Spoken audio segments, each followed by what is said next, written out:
Hi guys, welcome back to another video. Today I'm going to be doing a review on the new Star Wars Solo movie. This is going to be a spoiler video. I repeat, a spoiler video. Only listen to this video or watch this video if you have seen the movie. Please do not watch this video if you haven't seen the movie, because I'm going to be talking about spoilers throughout the whole thing. So please do not watch this video if you haven't seen the movie. It will be spoilers throughout the whole video that I'm going to be doing. Okay, so I'm going to start off with just saying how amazing this movie is. It is the perfect Star Wars film. I've just finished watching it. I've just come out the cinema. I saw it at the IMAX 3D in the UK. We get it on the 24th. I think the US get it on the 25th. So we're quite lucky in that respect to get it a day early. I'm not too sure why, because it's an American movie. So I'm not sure why we get it a day early, but I'm very grateful. The movie is just, my heart was constantly pumping throughout the whole film. People are saying that at the beginning of the movie it was very slow. It wasn't slow whatsoever. We start off with Han Solo at the very beginning of it. He's walking through a town. He's stolen, I believe it's some sort of energy source, and he's basically running away from all the bad guys through this town. And I think the planet was called Corellia, which I'm assuming we're probably going to see on the Star Wars Battlefront 2 game when it comes out in June. One of the guys, the developers, said it's going to be a new world for the Solo DLC, which is, I'm assuming it's going to be Corellia, and it's a really, really cool looking place. If you've seen the movie, which I hope you have seen the movie if you're watching this video, it's just really, really cool. It's kind of like... it's what I thought Sullust would look like in real life. I don't know if anyone's played Battlefront, Star Wars Battlefront, the first game, when they had Sullust. It's a bit like that, but with loads of sort of huts and stuff built into the side of the mountain. And at the beginning, that's the first time we saw Kira, which is Emily Clarke's character, and she's just absolutely stunning, and she's brilliant, and I think she's an amazing actress anyway, from Game of Thrones. Everybody loves Game of Thrones, and I just think she's brilliant in that. So go see the film. I mean, as I said, if you haven't seen the film, please don't watch the video, but if you're a Game of Thrones fan, you'll love her in this.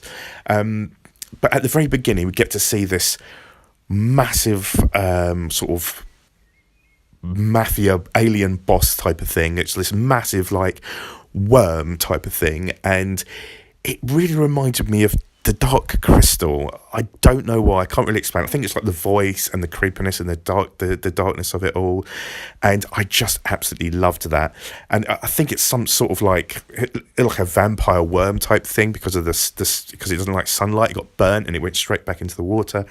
That was awesome. And then we go and meet all the. Then Han goes into and gets a job with the Empire, because he's trying to get away from being chased by these like mob boss mafia type of people that are running after him, these aliens. And he gets away, he joins the Empire, and then he wants to become a pilot, and then he bumps into Woody Harrelson's character and Tandy Newton and Jon Favreau, and they get this friendship together. Then they go on the train heist. Personally, I really wish that they didn't kill those characters off so quickly. Jon Favreau's character, I absolutely loved him. He was really cool, and I thought, oh, amazing. We're going to hopefully they all stay together as this gang throughout the whole film. But unfortunately, Thandie Newton went out like a proper hero. She was so cool, and she saved everybody. She risked her life for Han, Chewie, and everybody else on the train. As I said, we lost Jon Favreau's character, the four-armed monkey character, which I absolutely adored. So I was really upset to see that go straight away. Just that amazing graphics as well, and those new stormtroopers are really cool. They've kind of like done them the same style as they have from the Rogue One movie. So I'm assuming they're trying to sort of gel the spin-offs together. So we've got the chapters 1 to well, 9 at the moment, and then we've got the spin-off movies. But by the looks of it, they're trying to add the spin-off movies together. So in Rogue One, we've got Scarif, and Scarif actually gets mentioned in this movie. If you've missed it, lots of other bits in there as well. The DL-44, which is Han Solo's gun. It's cool that we find out that Solo gets given his name by the Empire of all people. It's just so good, and I was constantly throughout the whole film wondering, when is the Falcon going to change? And because it looked completely different from what it is from the original movies. And at the very front, it's an escape pod, and the escape pod goes off to try and save them from that massive monster when they're doing the Kessel Run. I thought the Kessel Run was really cool. I couldn't even think of what the Kessel Run would actually look like in a movie, because it was never described. But now I've seen it, it makes kind of sense, the Kessel Run being a long thing for them to go down type of thing. So I thought that was cool. I loved it when the massive Star Destroyer came out, and I thought that was amazing. And then we saw the TIE Fighters. I couldn't really see if there was any different from the TIE Fighters previously, but I think there was a TIE Bomber there. I think there was a normal TIE Fighter. I think that's it. I don't think they were like a new style or anything like that. The ships were pretty good in it. I really liked the ship that Beckett, Woody Harrelson's character, I had stolen to go and do the train freight job. I love the new villain.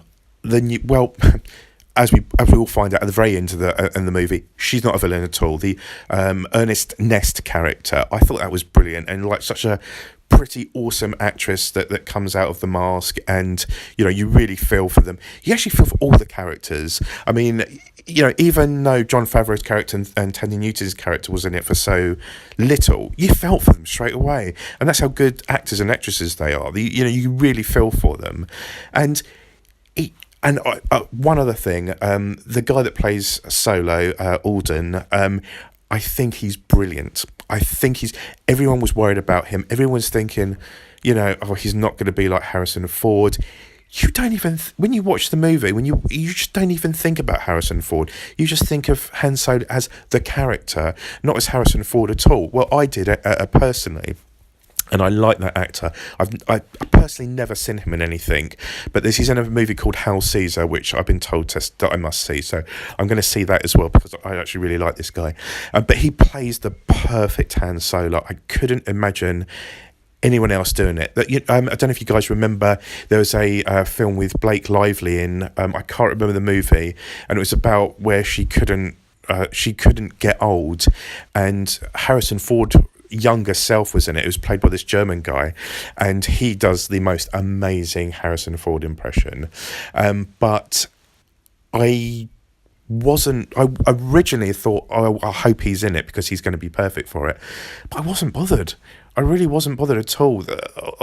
Alden, the new Han Solo, he was just perfect, and I really, really want to see him in the other movies. Apparently, he's done a 3-picture deal, which I'm assuming most actors and actresses do when these big franchises come out, just in case it's a success. There's a lot of people trying to put this movie out, saying it's not very good, it's too slow, but I don't believe that for a second. If you're watching this and you feel the same way as I do, you have to be a true Star Wars fan to absolutely think that this is amazing. It does make you feel like Star Wars and Empire Strikes Back all rolled into one. My favourite movie is Empire strikes back. I love it so much. There's a lot of feel of Empire Strikes Back to it as well. I like Paul Bettany's character as well. I was expecting him to be a bit more sort of sinister and a bit more evil, to be honest with you. But it was okay. It was just like a normal villain. I was totally fine with that. I do like Paul Bettany because I think he's actually an amazing actor. I mean, I'm saying this a lot because they've got the perfect cast, and Ron Howard is one of my favourite directors. I'm one of the only people that absolutely loves Willow. I think it's a brilliant film, and he's teased recently in interviews that they're thinking about doing a sequel, which I'm totally down for.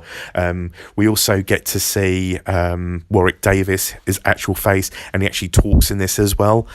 He plays one of Ernest Nest's team members or crew, whatever you want to call it.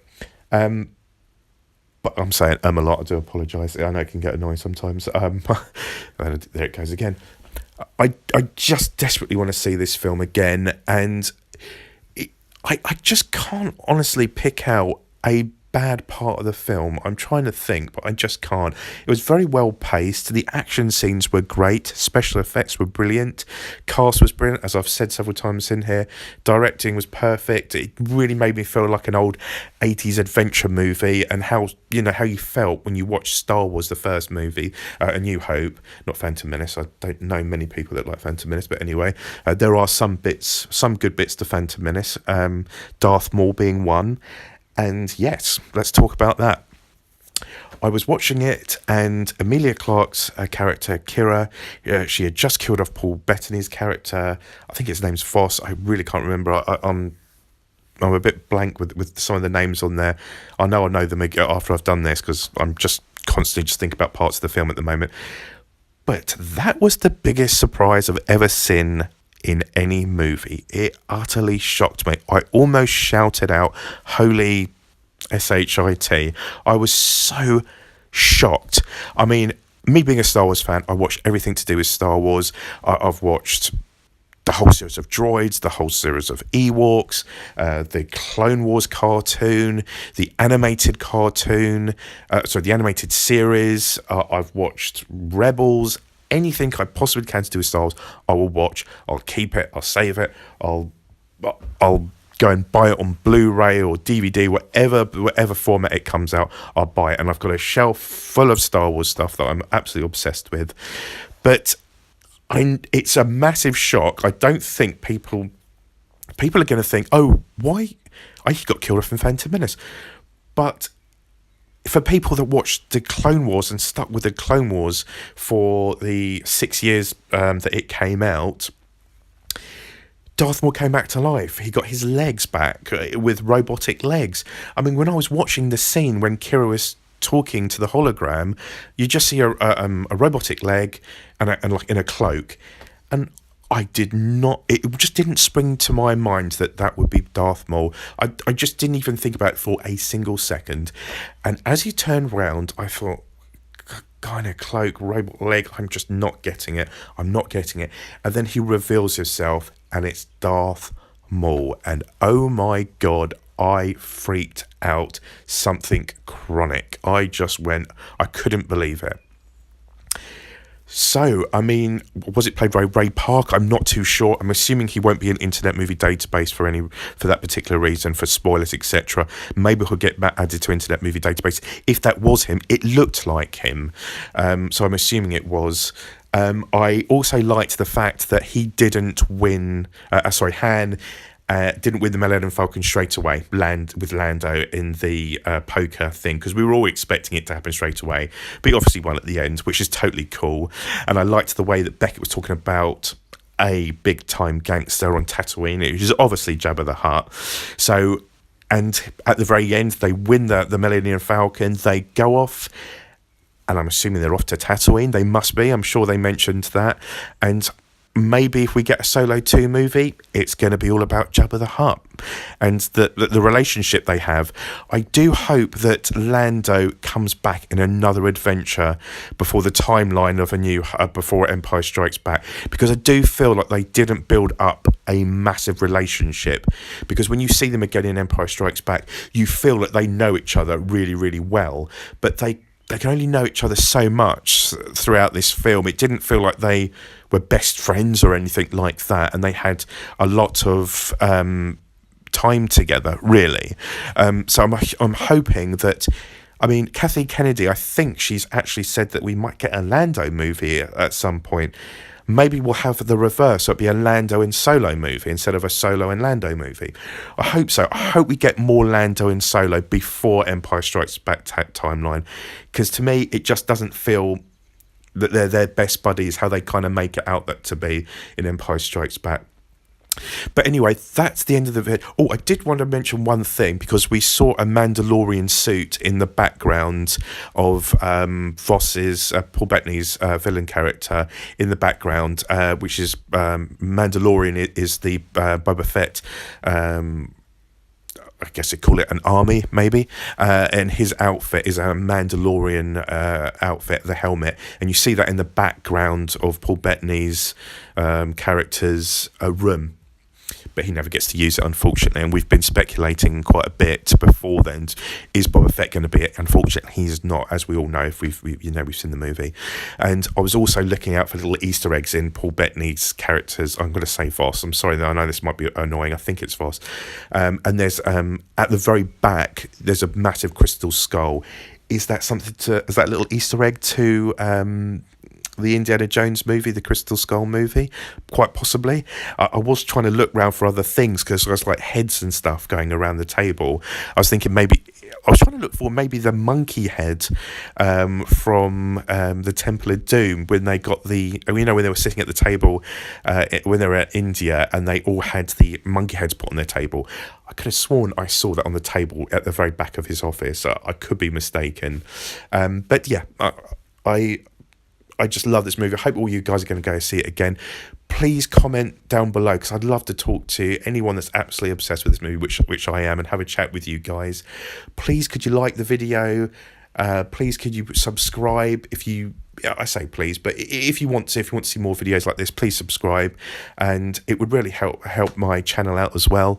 I'm a new channel, and if you love Star Wars, if you love computer games, which I do, and movies, then hopefully we enjoy the more videos that I bring in out. We'll also do a DLC video for Star Wars Battlefront 2 as well, because we're going to get a solo DLC out in mid-June, which surely will be Corellia, which is the planet, and plus possibly the sand planet that we see near the end of the movie. I hope so, because that would be quite a good map to use. And hopefully we get Ernest, I can't remember her name. It's Ernest Nest. I hope we get her as a hero as part of the DLC, because she's such a cool looking character.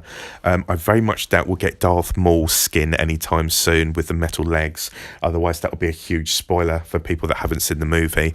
But I hope we do get that down the line, because everyone seems to be getting new skins in the Star Wars Battlefront 2 DLC. But thank you very much for watching. I hope you've enjoyed the video, and you've kind of like felt the same way as me for certain parts of the review that I've made. I hope you all have a great day. Please let me know what you think, and take care. Bye bye.